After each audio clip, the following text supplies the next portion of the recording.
እንዴናችሁ? በድጋሚ እግዚአብሔር ምክር ከመጋለጡ ለመስማት ጆሯችሁ ንቁ እንደሆኑ እርግጠኛ ነኝ። እግዚአብሔር ዛሬ መካከላችን ልጆች አሉ። ወዳጅ ወንጌ በኋላ የምክር ቃል ያመጣልናል፣ ይባርከናል። በጌታ ስም ከአርባ ምንጭ አማኑኤል እንኳን ደህና መጣህ ትፈልጋል።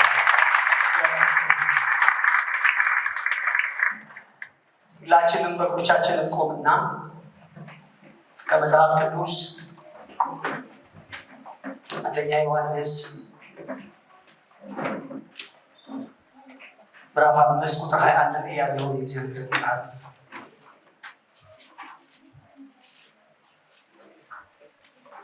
በጣም አጭር ግን ሞጋች፣ በጣም አጭር ግን ብዙ የምታስብል፣ በጣም አጭር ብዙ ክፍሎችን የምታስነሳ ክፍል አብረን እናነባለን። አብረን ብናነባው ደስ ይለኛል። የድሮ ትርጉም ከያዛችሁ የ54 ትርጉም ከያዛችሁ ምንድን ነው የሚለው? ልጆች ሆይ እስኪ በሉት፣ ልጆች ሆይ ከጣዖታት ራሳችሁን ጠብቁ።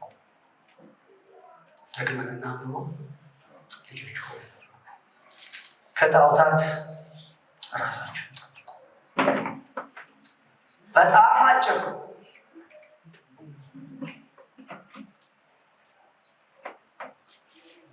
ሰከንድ ትወስዳለች። ልጆች ሆይ ከጣዖታት ራሳችሁን ጠብቁ። ሰከንድ አይፈጅም ማለት ግን ዮሐንስ መልእክቱ የተንጠለጠለው እዚህ ላይ ነው። የሚገርማችሁ ነገር ማለት ነው ምንም አጭር መልእክት ብትሆንም ማለት ነው የመላው መልእክቱ በተለይ ደግሞ ስለ እውነት የሞገተው ሙግት፣ ስለ እውነትን በተመለከተ 30 ጊዜ በዚህ 5 ምዕራፍ ውስጥ ያነሳው ጉዳይ ቁልፍ ቃል ነው። ያ እውነት በሐሰት ከተቀለበሰ ወደድንም ጠላትም እውነት በሐሰት ከተተካ የሐሰት ጣዖት ነው ብሎ ዮሐንስ ሙግቱ ከዚህ ነው የሚጀምረው ማለት ነው። ሐሰት ሁሉ ምንድን ነው? ከኔ ጋር በሉት ጣዖት ነው የሚል ሙግት ነው የሚያስቀምጠው። ስለዚህ እሱ ለእነሱ ብቻ ሳይሆን ለዘመናት ሁሉ በቤተክርስቲያን እንደ ኃይለኛ ደውል ነው የሚያገለግለው ማለት ነው። ሐሰት ሁሉ ምንድን ነው? ጣዖት ነው በሚል እወጃ የማንቂያ ደውል ነው የሚያቃጭልብን ማለት ነው። ልጆች ሆይ ራሳችሁን ከምን ከጣዖታት ጠብቁ ብሎ ትልቁን ደውል ያቃጭላል። እና ነገሩ እንዲህ ነው። ይሄ ተናጋሪያችን ጸሐፊያችን ዮሐንስ ቱን ሲጽፍ አቀራረቡ ራሱ እንደ አንድ ምንድነው ከእዝ እንደሚወጣ ወታደራዊ ቃል ቆፍጠን ባለ አንደበት አይደለም የሚናገረው። ትንሽ ልጆችን እንደሚያዝ ልጆቻችንን ስለምንፈራላቸው መንገድ ስትሄዱ ተጠንቀቁ እንደምንለው ያህል ማለት ነው። ምክንያቱም ልጆች ልብ ስለማይሉ የቱን እንደሚለጡ ምን አደጋ ከፊታቸው እንዳለ ስለማያስተውሉ ልጆች ሆይ ይላል። የግሪኩ እንደውም ትናንሽ ልጆች ሆይ ያለ ነው። ደጋግሞ በዚህ በመልእክት ውስጥ ከአንድም 3 ጊዜ የእግዚአብሔር እውነት ራሱን እንደ ትንሽ ልጅ ቢያይ ክፋት ይኖረው ይሆን?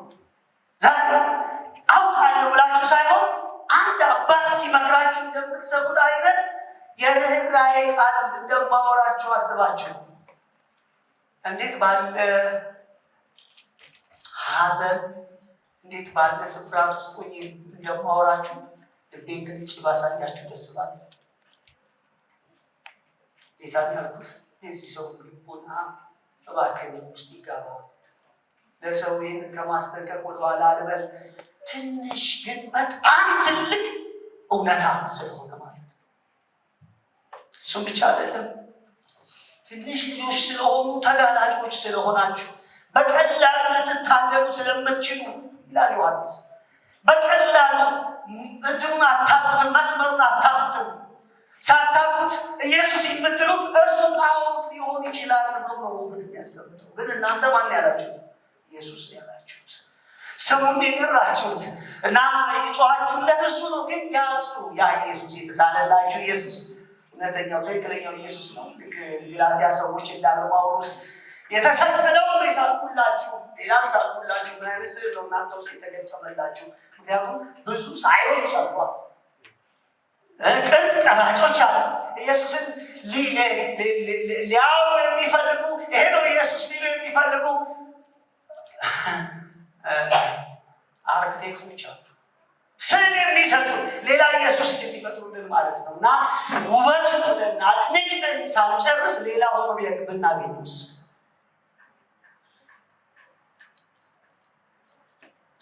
መጽሐፍ ምን እንደሚለን አታውቁም?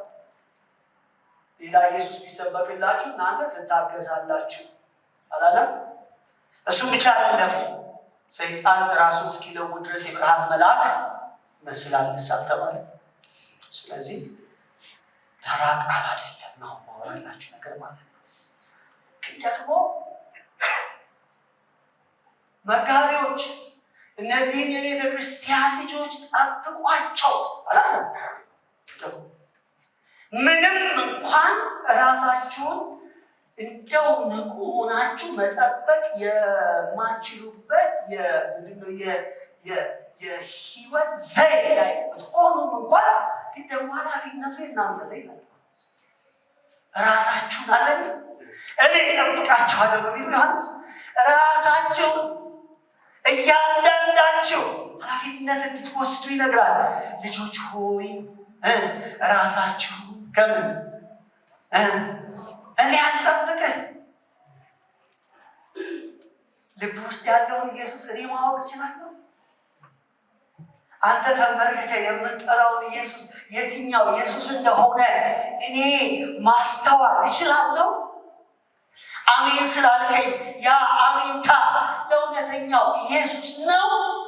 የቱ ነው? ልጆቹ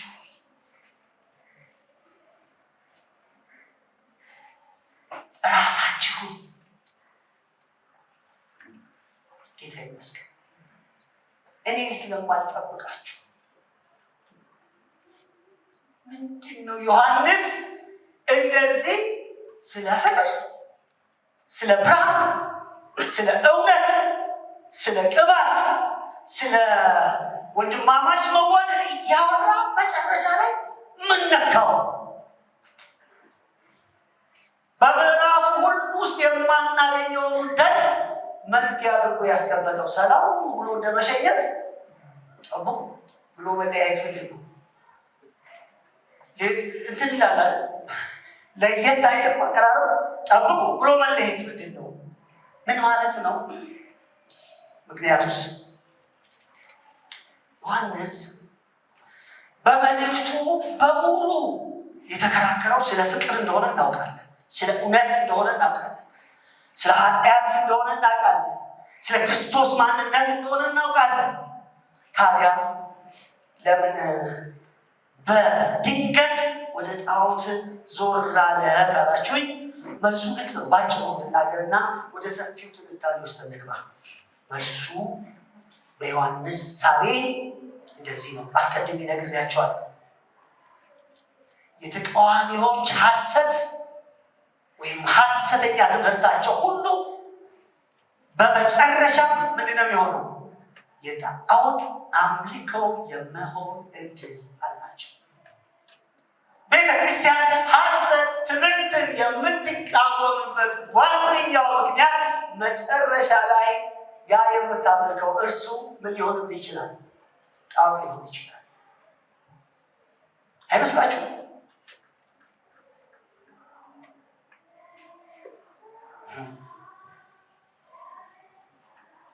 ምክንያቱም ጣዖት እኛ የምናውቀው የሚዳሰስ የሚጨበጥ የሚነካ አይደል? ግዑዝ በሆነ ስፍራ እንደውም እንላለን አይደል? የኔ አምላክ የሚሸከመኝ እሱ የያዘኝ ብለን ስለሚታይ ስለሚዳሰስ ስለሚጨበጥ አምልኮ እንፎክራለን በቤታችን ሁሉ። ጣዖት እርሱ ብቻ ስለሚመስለን እሱ ብቻ ከሆነ እግዚአብሔር ከ10ቱ ሕግ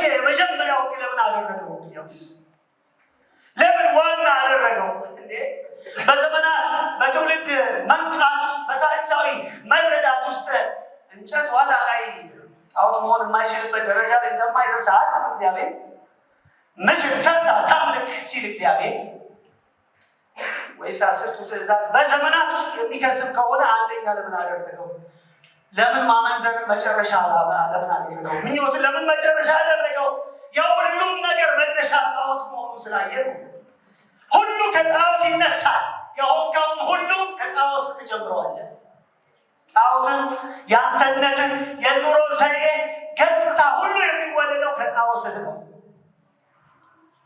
ስለዚህ የመጀመሪያው ትእዛዝ ከኔ በቀር ሌላ ታምልክ ብሎ ዋናው ጉዳይ አደረገ። ስለዚህ ዋናው ጉዳይ ላይ መፈትፈት ይኖርብናል። ዛሬ ማየት ይኖርብናል። እዛ ውስጥ መቆየት ይኖርብናል ወገኖች።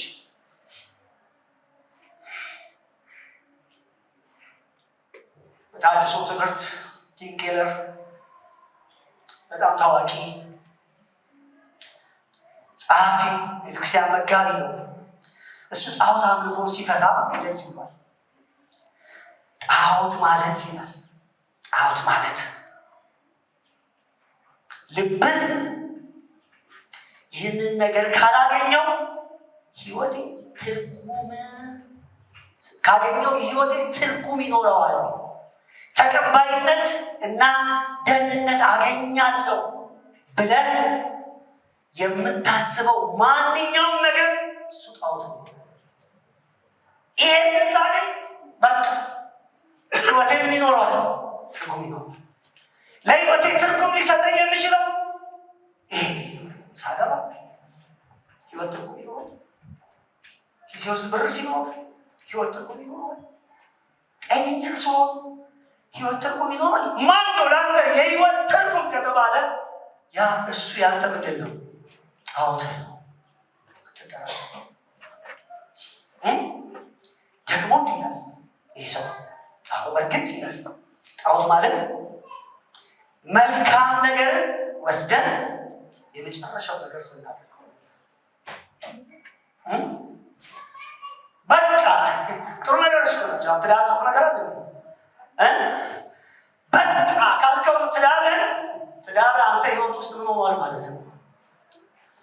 በቃ ችን ሴት ሳገኝ ካልክ፣ ይሄንን ወንድ ሳገኝ ካልክ የህይወትን ትርጉም እዛ ውስጥ ከፈለገ ወጣቶች እንደዛ እንላለን። አልገጠማችሁ? በወጣትም አንተ ከሌለህ ያለች ሴት የለች። አንቺ ከሌለሽ እውነታቸው ጣዖቴ ነሽ ብለው የዘፈኑት እውነታቸው አልዘፈኑም። ጣዖቴ ነሽ ብለው እኮ ዘፈኑ። ልክ ናቸው። ምክንያቱም አንቺ ከሌለሽ ስላሉ መጽሐፍ ቅዱሳዊ ሳቢው ይሄንን ነው። ዛሬ ትንሽ ፈተና ውስጥ ተጋሩት ስላለ ተታቀሱ ሲስተም ጋር ተያዘ።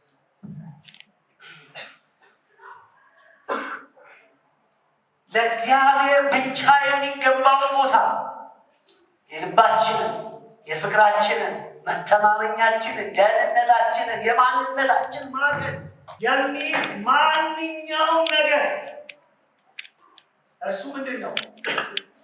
አልሰማሁም። ጣዖት ነው። ጣዖት እውነት ክዷይስ የጣዖትን ሁለት ገጽታዎች ከማንሳቴ በፊት ብሉይ ኪዳን ራሱ የተቀበለውን ስለ ጣዖት ያለውን አስተምሮ ከመጽሐፍ ልንመለከት ይገባናል። ሕዝቅኤል በትንቢቱ እንደዚህ ይላል። ምዕራፍ 14 ቁጥር 3 ላይ ሄደን እንመልከተው። ሕዝቅኤል ምንድን ያለ የሚገርም ነው። ከቁጥር 1 ጀምሬ ላንብበው። ከእስራኤል ሽማግሌዎች አያሌ ሰዎች ወደ እኔ መጥተው ይላል በፊቴ ተቀመጡ። መጡና በምን ተቀመጡ? በፊቴ ተቀመጡ። የእግዚአብሔርን ቃል ወደ እኔ እንዲህ ሲል መጣ። ታዘብልኝ ያለ ይመስላል። የሰው ልጅ ሆይ እነዚህ ሰዎች ጣዖቶቻቸውን በልባቸው አኑረዋል። የት ነው ያለው ልባቸው? ጣዖታቸው ያለ የት ነው? በቤተ መቅደስ ውስጥ ነው? በቤታቸው ነው ወይ? በአደባባይ ነው ወይ? የት ነው ጣዖቱ? የት ነው ያለው? ሰፈሩ መንደሩ የት ነው ያለው? አሁን እነሱ ርትሮች ናቸው፣ ልክ ናቸው፣ እርግጠኛ ናቸው፣ በተሟላ የህይወት ቁመና ናቸው። እግዚአብሔርን ለመጠየቅ በሚያስችል ደረጃ ላይ እንዳሉ ራሳቸውን ቆጥረዋል። እግዚአብሔር ደግሞ እንዴት በእነዚህ ሰዎች ይጠይቃል ይላል። ጣዖቱ የት ነው ያለው? እቤት ሲፈለግ የለም። ቸርች ስትመጡ እንደውም የሰማይ አምላክ እግዚአብሔር በእውነተኛ መንገድ ምን እያደረገ ነው? እየተመለከቱ ስሙ በእግዚአብሔር ቃል እየተጠራ ነው። ተራራዎች ላይ ስትሄዱ ምንም የተሰራ የለም። ስትፈትሿቸው በውጫዊ ነገር ምንም እንዲህ የሚባል የሚጠቀስ ምን የለም፣ ጣዖት የለም። አስማ። ስለዚህ ማንን መጠየቅ ይችላሉ? እግዚአብሔር ምንድን ነው ፍቃዱ? በስደት በባርነት ውስጥ ሳለን እንደዛ እኔ ምን አድርጌ ነው በዚህ ውስጥ እንዳልፍ የምፈቀደው ብሎ የራሱን ይጠይቃል እኮ። ሕዝቅኤል ጋር መጥተው እንደዛ ይሉታል። በልባቸው አኑረዋል፣ የበደላቸውን መቅሰፍት በፊታቸው አቁመዋል። እኔስ ከእነርሱ ሲጀመር መጠየቅ አለብኝ? እግዚአብሔር ስማኝ መባል አለብኝ? መንገዴን ንገረኝ መባል አለብኝ? መባል አለብኝ? ይሞግታል እግዚአብሔር። አለብኝ አለብኝ። ምክንያቱም ቆሻሻው ውጭ አይደለም ይላል። ይሄ ግፍ፣ ይሄ ግርፋ፣ ይሄ የሚሸጠው ነገር ያለው አንዳንዴ እንደዚህ አይነት ነገር ገጥሟቸዋል። እቤት ስትገቡ የት ጋር እንደረገጣችሁት የማታውቁት ነገር እቤታችሁን ሁሉ ሲያተራምስ ሲገባ ሲሸት አይደል? እና የማጫማ ነው ፈልጉ ይባላል። ያ እነሱ አሁን የሚሸቱ አልመሰላቸውም። የዕብራይስጡ እንደዛ ነው የሚለው። እግዚአብሔር ሸተቱኝ እነዚህ ሰዎች እያለ ገብተውኛል እነዚህ ሰዎች ነው። ራሱ ቃሉ የተጠቀመው እንደዛ ነው ወገኖቼ ሆይ። የበደላቸውን ይላል መቅሰፍት ነው የሚለው። የበደላቸውን የተከመረ ቆሻሻ እንደማለት ነው። የበደላቸውን እዳሪ እንደማለት ነው። ቤቱን በዳሪ ሞልቶት ሰው የእብድ ቤት ካልሆነ በስተቀር የጤናማ ሰው ቤት ወገኖች፣ የጤናማ ሰው ቤት እንደው እዛም የተቀመጠ ቆሻሻ ነገር ብትመለከቱ እዛ ውስጥ ተቀመጡ ብሉ ኑሩ ብትባሉ ያንን ልትቀበሉት ልትታገሱት ትችላላችሁ። ልቡ ሲኖራቸዋል እግዚአብሔር እፍ ያለ ይመስለኛል። እፍ መጡ እንደዛ ነው የሚለው። ማጋ ነው የመጣችሁ? ማንን ልትጠይቁ ነው? ጣዖቱ እኮ ያለው ምናችሁ ውስጥ ነው?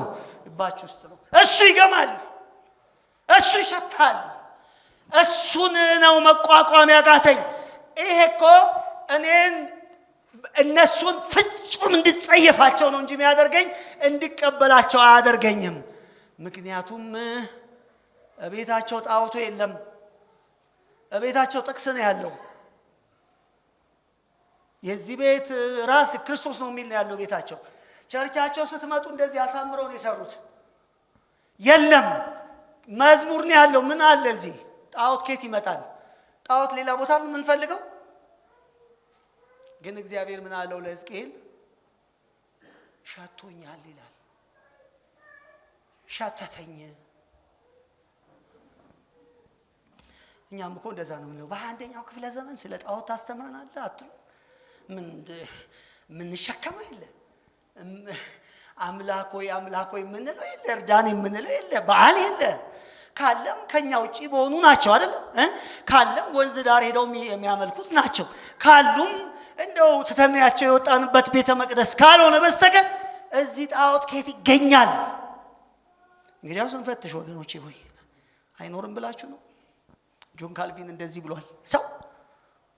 ሰው የሰው ልብ የጣዖት ፋብሪካ ነው ብሏል። በየቀኑ አይደል ጣዖት እዚህ ውስጥ የሚፈበረከው? በየቀኑ አይደል እንደ አምላክ የሚወለድልን የሚቀረጽልን የሚሰራልን? ሚዲያው ምን ሰርቶ ይብላ መሰለ? ምን እየሰራልህ መሰለ? በህይወት ውስጥ እኮ አምላክ እየሰራህ ነው። እየሰራልህ እኮ ነው።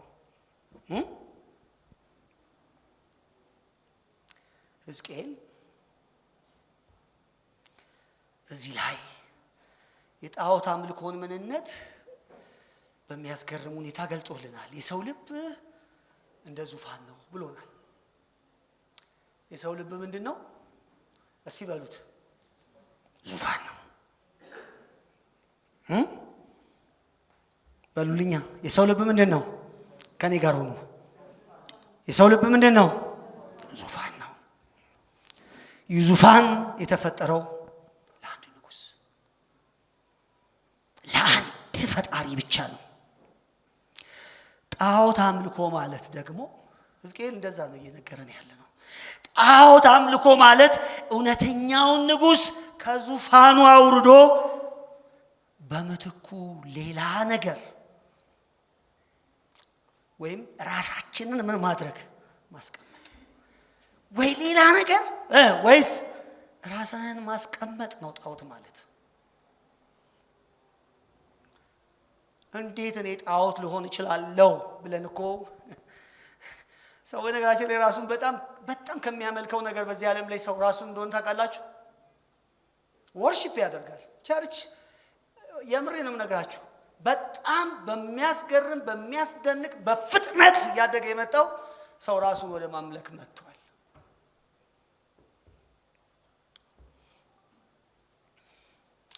የጣዖት አምልኮ ገጽታዎችን ሁለት ገጽታዎችን አይተናል ወይም እናያለን ብያችኋለሁ። የመጀመሪያው ዘጸአት ላይ ተቀመጠው ነው። እሱ ስለሚታየው ጣዖት እንደተነገረልን ማለት ነው። ከኔ በቀር ሌላ አምላክ አይኑርህ ያለውን የጌታን ትእዛዝ እናስታውሳለን። ሮሜም ላይ በፈጠረው ቦታ የተፈጠረውን ስላመለኩ ብሎ የአሕዛብን የአምልኮ ስርዓት ኮንኖ አውርቶልናል። እሱ ግልጽ ነው። ስውር የሆነ የልብ ጣዖት ደግሞ መጽሐፍ ቅዱስ እንዳለ ይነግረናል። ስውር የሆነ ሰዎች በቀላሉ ፋይንድ የማያደርጉት የማያገኙት ራሳቸው በጣም እየደከምኩ ያለሁት ነገር ራሴን በመመርመር ላይ ነኝ። እኔ ከጣዖት ነፃ ነኝ ወይ? ስለ እናንተ አይደለም እኔ እዚህ የቆምኩት። እኔ ራሴ ከጣዖት ነፃ ነህ ወይ? ኤግዛምፕል ነኝ ወይ? እኔን አይመለከትም ወይ የሚለውን ነገር መመርመር እፈልጋለሁ። ለምን አስቀድሜ ነግሬያችሁ የለ ልጆች ሆይ በጣም ጥንቃቄ የሚያስፈልገው ከባቢ ውስጥ ስላላችሁ ጣዖት ነካክተን ልክ ቅድም እንዳልኳችሁ የሚነካካ ቆሻሻ ካካ ነገር ስለሆነ ረግጠን የምንመጣው ቤታችን ስንገባ ድንገት እንደሚሸት በእግዚአብሔር ፊት ድንገት ስንቀርብ የሚሸት የሚቀረና ጉዳይ ነው። ጣዖት የሚቀረና ጉዳይ ስለሆነ ተጠንቀቁ። ራሳችሁን ከጣዖታት ምን በሉ ጠብቁ። ታዲያ ኢየሱስ በስጋው ወራት በማቴዎስ 26:24 ላይ ይሄንን ያህል አይመስላችሁ? ለዚህ ብሎ የተናገረ አይመስላችሁ? ለሁለት ጌቶች መገዛት አትችሉ አላለም? አትችሉ። ለእግዚአብሔር ለገንዘብ ብሏል። መገዛት አትችሉ።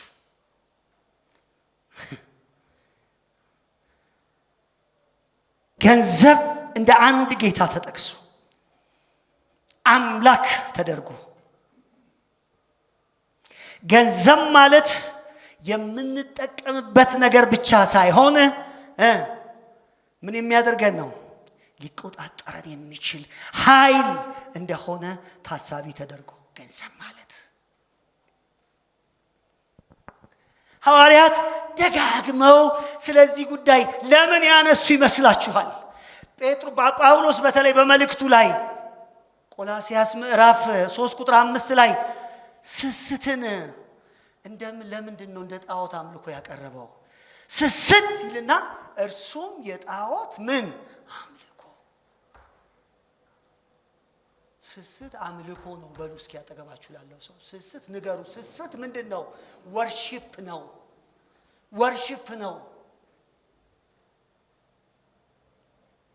እነዚህን ነገሮች በስፋት ማየታችን አይቀርም፣ ግን ስስት ወርሺፕ ነው። ለፊልጶስያስም ክርስቲያኖች ለምን ያላቸው ይመስላችኋል? ሆዳቸው አምላካቸው፣ ክብራቸው በነውራቸው ለምን ያለ ይመስላችኋል? ሆድ ተመልኳል ማለት ነው። ወርሺፕ ተደርጓል። ወገኖች በጥቂቱ አንድ ሁለት የምናመልካቸውን ነገሮች ላንሳ። እኔ ችግሩን ነው ማሳየው፣ መፍትሄውን በሚቀጥለው ሳምንት ነው ማሳያችሁ። ግን ችግሩ ቢያንስ አሁናዊ ችግራችንን እናንሳ። የመጀመሪያው በአሁኑ ዘመን የክፍለ ዘመኑ ተመላኪ ጉዳይ ዋና ጉዳይ ብለን የምናነሳው ነገር ምን ይመስላችኋል? የሀብትና የስኬት አይደለም? ጣዖት የሚባል አለ። ቸርች ውስጥ ይመጡና ተባረክ ይሉናል።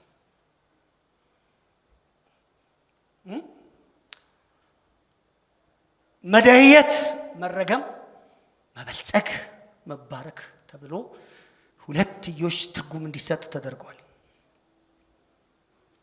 ማግኘት፣ መሰብሰብ፣ ማከማቸት፣ ሰክሰስ፣ ስኬት፣ መበተን፣ ሞኝነት ተደርጎ ተወስዷል።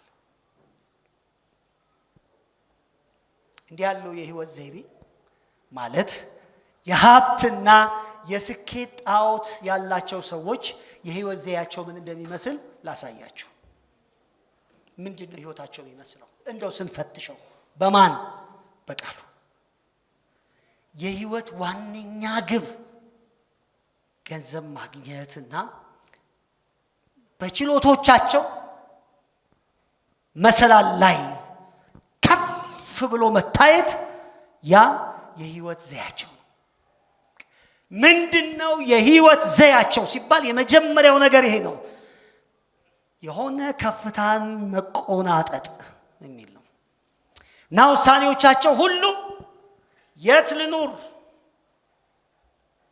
ማንን ላግባ፣ ምን ያህል ጊዜ ለቤተሰቤ መስጠት ልስጥ፣ አጀንዳ ወሬው ሁሉ እሱ ነው። በቃ ወሬያቸው ምንድነው? የት ብኖር በጣም ኮምፈርት ዞን ላይ እኖራለሁ፣ የህይወት አጋሪ አጣጪ ማን ብትሆን። ምክንያቱስ እሱ ነው ሲያዞራቸው፣ ሲያውላቸው፣ ሲያናግራቸው፣ ሲያስመሻቸው፣ ሲያሰራቸው፣ ሲያስተምራቸው፣ ሲያንቀሳቅሳቸው የሚውለው እሱ ነው። እሱ ጣዖት ነው። ስም ስጡት ከፈለጋችሁ፣ ባውል በሉት፣ ማንም በሉት፣ ግን ጣዖት ነው። ምንም ጥርጥር የለውም። ደህንነት የሚሰማቸው የባንካቸው ሂሳብ ጢም ሲል ነው አይደል? ገንዘብ ካለ ፊታቸው ራሱ ምንድነው? ብሩህ ነው። ሰላምታቸው ይለያል። በቃ ምክንያቱም ጣዖታቸው ጥያቄያቸውን ስለመለሰላቸው ነው። ገንዘብ ከሌለ የትላንቱን ነገር አታገኙባቸው። እግዚአብሔር ምንድነው የሚለው? ለነዚህ ነው እኔ ቆይ ጸሎት መመልሰው። ይሸታል እኮ ፈገግ ያሉት የተነቃቁት መንፈሳዊ የመሰሉት የሆነ ነገር እኮ ቤታቸው ስለሞላ ነው። እንደ ኢዮብ አይደለም። የኢዮብ ሩብ ቢደርስባቸው ያሳሩን ያሳዩት ስድብ አይበቃቸውም። ጥላቻ፣ በእግዚአብሔር ላይ ጥላቻ ቃል መሰንዘር ለነሱ ኖርማል ነው። ያገኙትን ሊሞክሩ ይችላሉ። ሌላ የሚሰማ ካለ የሚያድን ካለ የምር ነው የምነግራችሁ።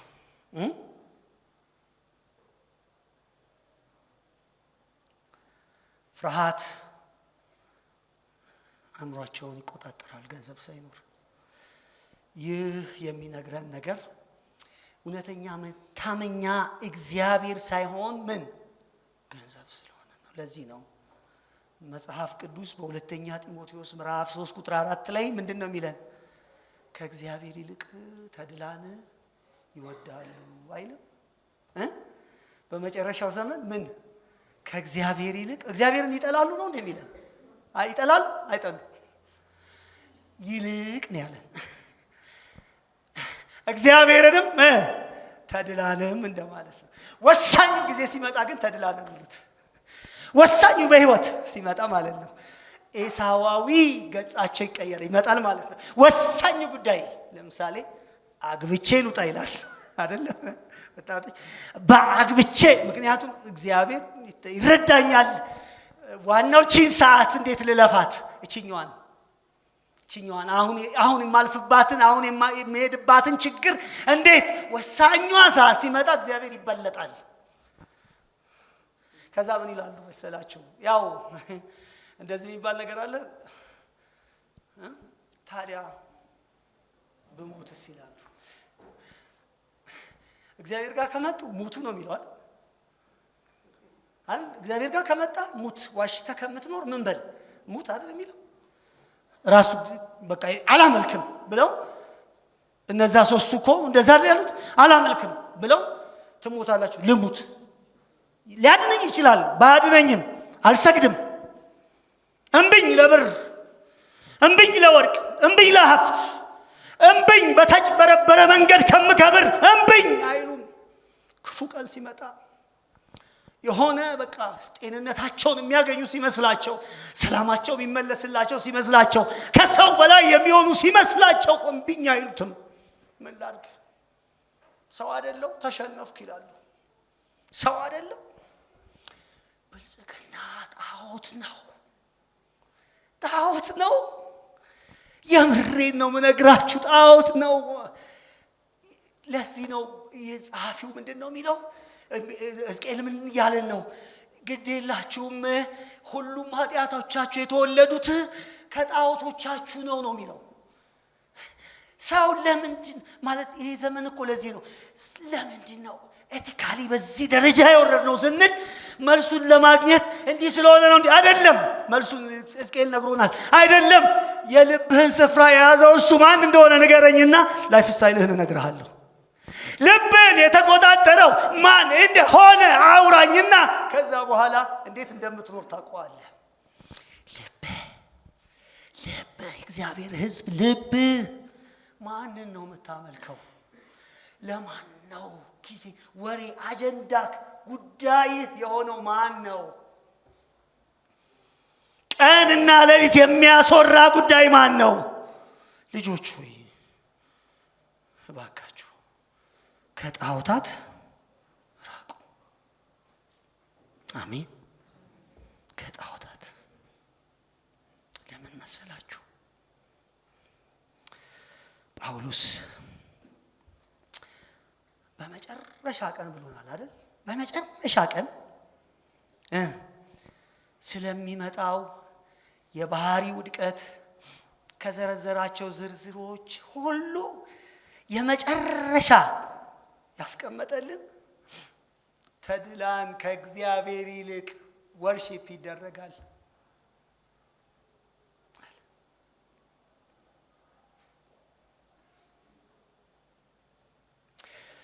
ይህን ሐረግ እስኪ ተመልከቱት። ጳውሎስ ምን እያለ ነው? ምዕራፍ 3 ቁጥር 4 ላይ ሁለተኛ ጢሞቴዎስ ምን እያለ ነው? ለወጣቱ አገልጋይ ምን እያለው ነው? ለጢሞቴዎስ ምን እያለው ነው? በመጨረሻ ዘመን የሚያስጨንቅ ዘመን እንደሚመጣ ነው እያስጠነቀቀ ያለው። ምንድን ነው የሚያስጨንቀው? ዘመን አልተለወጠም። ህይወት አዲስ መልክ አልያዘችም። ህዝቦች ሁሉ ወደ ኢየሱስ ዞር አይሉም። ከዛስ በኋላ የሚታይ ጣዖት አይጠፋም። አዎ የሚታየው ይጠፋል፣ የማይታየው ግን ይጀምራል። የማይታየው ይነግሳል፣ የማይታየው ይመለካል፣ የማይታየው ይጠራል፣ የማይታየው ይዘመርለታል። የማይታየው በሰዎች ህይወት ላይ መሰልጠን ይጀምራል። የማይታየው ጣዖት ይመጣል፣ ያስጨንቃል። ሰዎች የሚታየውን ይከሰክሱትና የማይታየውን ልባቸው ላይ ያስቀምጣሉ፣ ያስጨንቃል። ጣዖቶቻቸው በልባቸው የነገሰባቸው ሰዎች ማለት የኮንፈርት ዞን ትውልዶች ልበላቸው፣ የምቾት የመንደላቀቅ ትውልድ ምን እንደሚመስል በእግዚአብሔር ቃል ጥቂት እንመልከት። የአምልኮ መልክ አላቸው ይላል አይደል? ኃይሉን ግን በእግዚአብሔር በራሱ ከሚረኩ ይልቅ እግዚአብሔር ሚንስ ነው የሚሆናቸው። ሚንስ ኦፍ ኢንካም፣ ሚንስ ኦፍ ትዳር፣ ሚንስ ኦፍ ጤንነት ሚንስ ነው። እግዚአብሔር ለአንድ ነገር ማግኛ መሳሪያ ነው እንጂ ራሱ እግዚአብሔር መዳረሻ አይደለም። በራሱ በእግዚአብሔር ለመርካት መወሰን አይችሉም።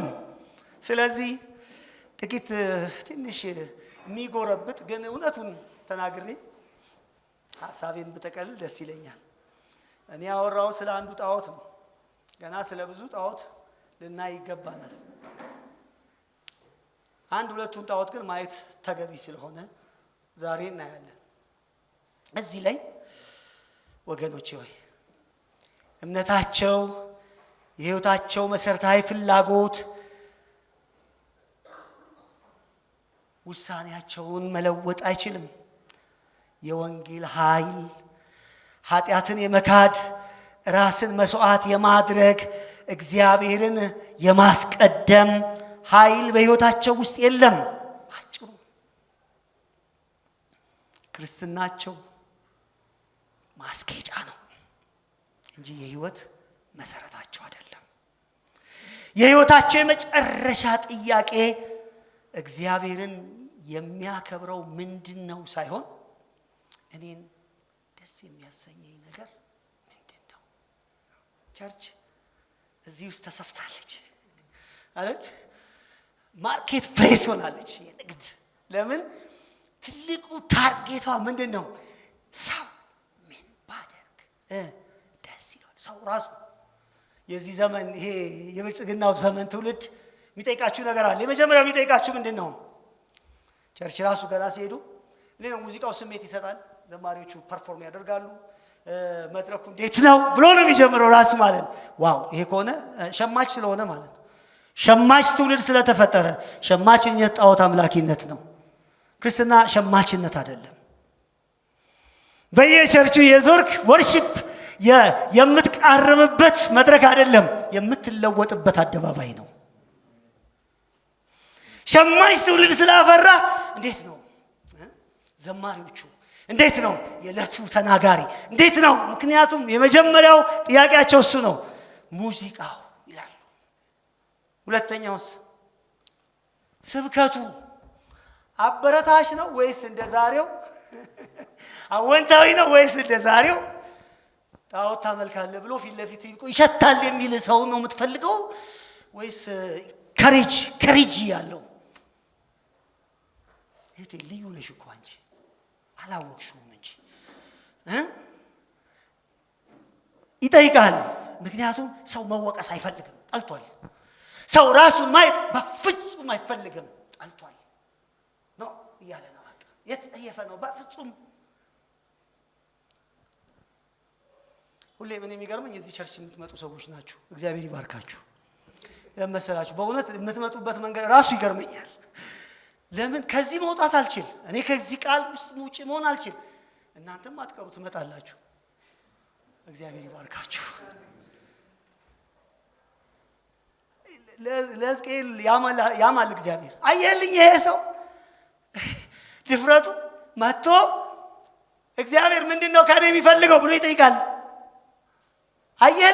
አየልኝ ክርፋቱን፣ አየልኝ ግማቱን፣ አየልኝ የሸተተ ካካ ነክቶ እዚህ ጋር እኔ ጋር የመጣው ምን ነክቶ እንደመጣ ታውቃለህ? ብር ከሌለ ደስታ የሚባል ነገር የራቀው ሰው ሆኖ እኔን ሳይ ጌታ ባንተ ነው። ሙዚቃ እኮ ነው እንደዛ የሚያደርገው፣ ባንተ ነው። እስኪ ሙዚቃ ይቆም እናንተ ትጨፍር እንደዛ ባንተ ነው በል። ቅድም ራሱ ጌታ ፈተነን። ጌታ ሆይ መብራት ጠፍቶ እናቁሙ አልሻለን እና እስኪ በሆነ ድጋፍ ካልሆነ የሆነ ነገር ከሌለ መሆን ማንችል አድርጎ ሽባ አድርጎናል ጣዖቱ። የብልጽግናው የተድላው መንፈስ የሃርድ ወርከሮች እንዳንሆን አድርጎናል። ጠንካራ ሰራተኞች እንዳንሆን አድርጎናል።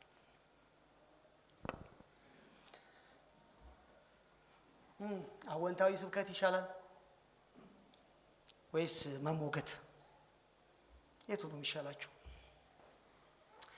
በጣም ደግሞ የምትባል ነገር አለች እዚህ ዘመን ላይ የልጆች ፕሮግራም እንዴት ነው? ኮምፈርት ነው፣ ሁሉ ነገር ኮምፈርት ነው አይመስላችሁም?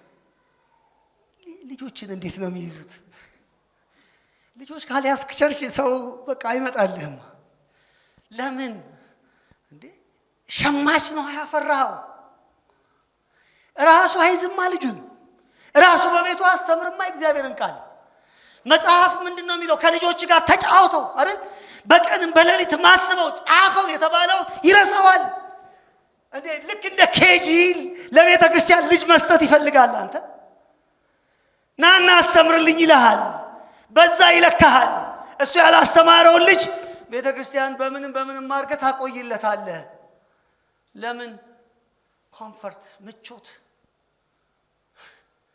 የኢንተርቴንመንት ትውልድ እያፈራህ እኮ ነው። በቤት ከልጆች ጋር ማጸልይ ከሆነ ልጆች ጋር መጽሐፍ ቅዱስን ማታጠና ከሆነ የት ነው ያለው?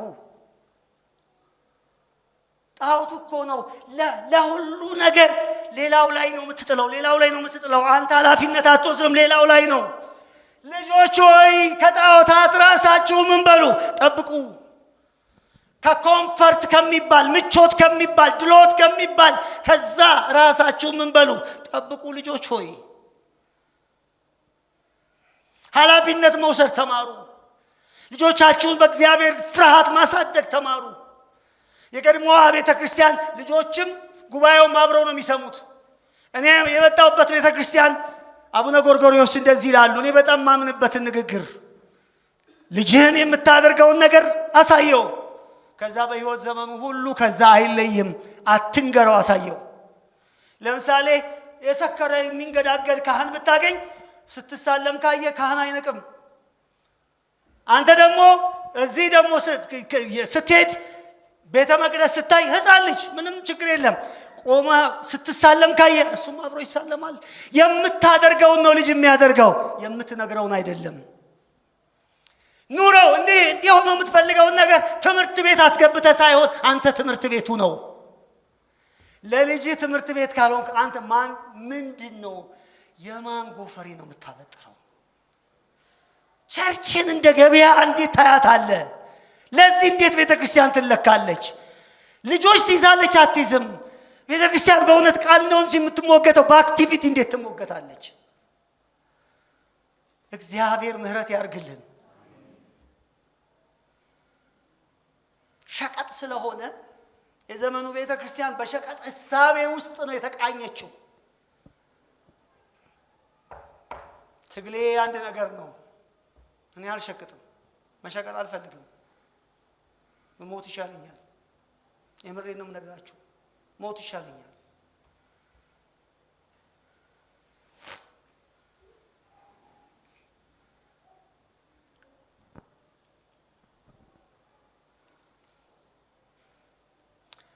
ከመዋሻችሁ ልሙት። ከልባችን ውስጥ ከኔም ልብ ውስጥ ብልጽግና የሚባል ጣዖት ይውጣ፣ ይፈራርስ። ዛሬ ኢዮስያስ በተቆጣበት መቆጣት ልባችሁ በራሳችሁ ላይ ቆጣ።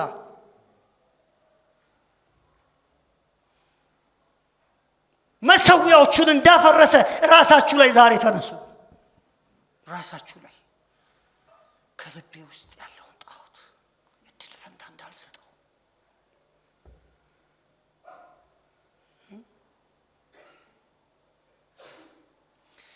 ያቺ ቤተ ክርስቲያን የኔን ፍላጎት የምታሟላ ናት። ቤተ ክርስቲያን እግዚአብሔርን የምናመልክበት ቦታ ከመሆኑ ይልቅ መንፈሳዊ ፍላጎቶቻችንን የምናሳካበት ሱቅ ትሆናለች። ምን ሲሆን? ብልጽግና ውስጣችን ጣዖት ሲሆንብን።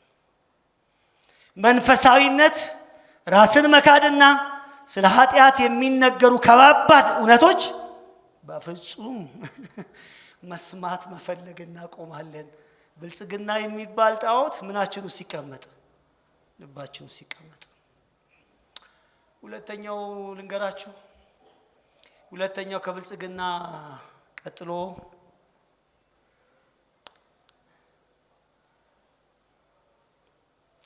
ይሄ ቴራፒ እምነት ቤተክርስቲያንን በዚህ ሰዓት ጣዖቶቹን እየለየን እንድንመታቸው ፈልጌ ነው። ጣዖቶቹን እየለየን እንድናፈርሳቸው ነው።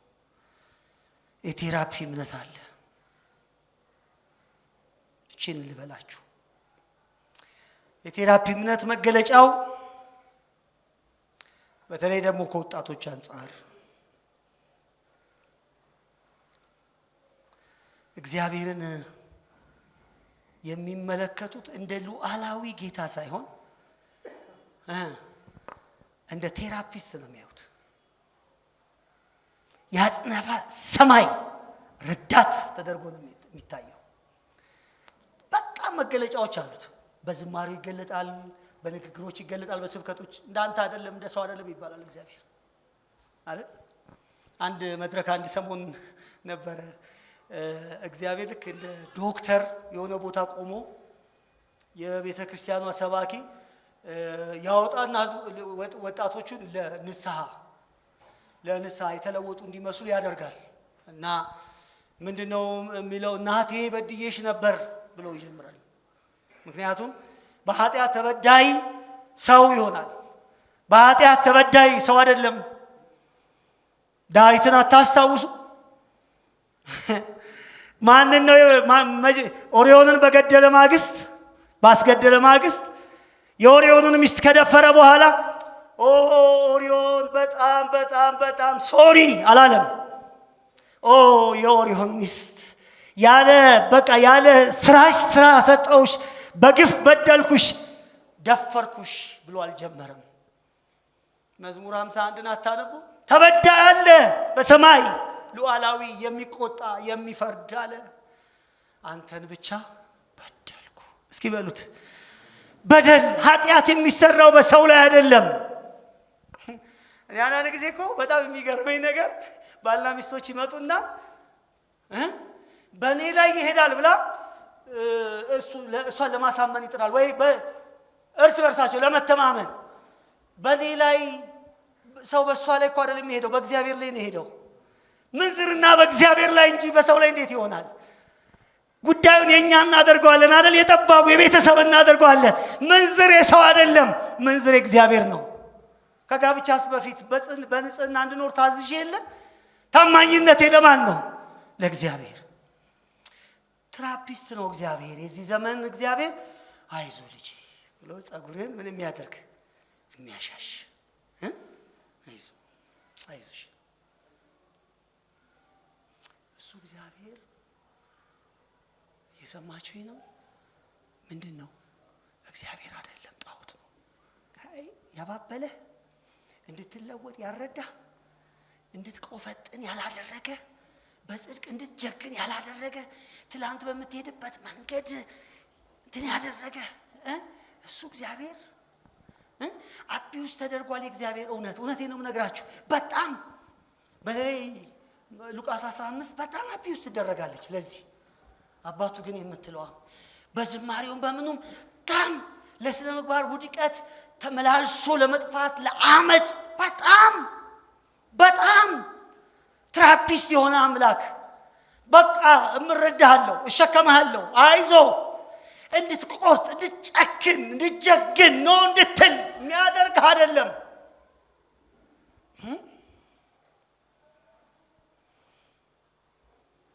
እግዚአብሔር በዮሐንስ መልእክት ውስጥ የሚነግራቸው ይህንን ነው። ቁርጥ ያለ ነገር ነው የሚናገረው። ቁርጥ ዮሐንስ ደስ ይለኛል። ቁርጥ ያለ ፍቅር የሌለው እግዚአብሔርን ምን አደርግም ቁርጥ ዋርኔጌስ ነው መንፈሱ ራሱ። ፍቅር ከሌለ እግዚአብሔርን ምን አታደርግም፣ አታውቅም። እርሱ እንደተመላለስ ብንመላለስ እርሱን እናውቀዋለን። እርሱ እንደተመላለስ ባትመላለስ አታውቀውም። ለምን? ሉዓላዊ ነው እግዚአብሔር። እሱ እንደሄደ ማትሄድ ከሆነ አለቀ። ዮሐንስ ክርክሩ እዚህ ላይ ነው። ጣዖት ነው። እርሱ እንደተመላለስ ካልተመላለስ የሆነብህ ነገር ምንድን ነው? እስኪ በሉት። ጣዖት ነው ይላል ዮሐንስ። ሙግቱን እሱ በብርሃን እንዳለ በብርሃን የሚመላለስ ከማን ጋር ህብረት አለው? ከእርሱ ጋር ህብረት አለው። ከእርሱ ጋር ህብረት ያለው ሰው እሱ ነው። በብርሃን የሚመላለስ ነው። ሁሌ በእግዚአብሔር ፊት ንስሐ የሚገባ ሰው የሚመለስ ሰው እርሱ ጣዖት አይደለም የሚያመልከው። ክርስቶስ በስጋ እንደመጣ የማይታመን መንፈስ ከእግዚአብሔር አይደለም፣ ጣዖት ነው። ጣዖት ነው ቤተ ክርስቲያን፣ ጣዖት ነው። ልጆች ሆይ ከጣዖታት ምን በሉ? ራቁ፣ ራቁ። የምትፈሩት አምላክ አያስፈልጋችሁም እንዴ? ወጣቶች የሚያስደነግጣችሁ አምላክ አያስፈልጋችሁም እንዴ?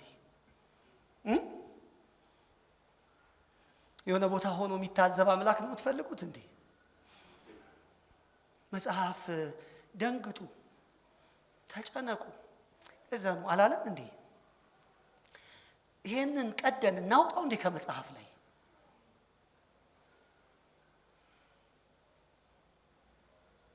በእግዚአብሔር ቃል ትራፒስት አምላክ የለም። እሱ ጣዖት ነው። የብልጽግና አምላክ የለም። እሱ ጣዖት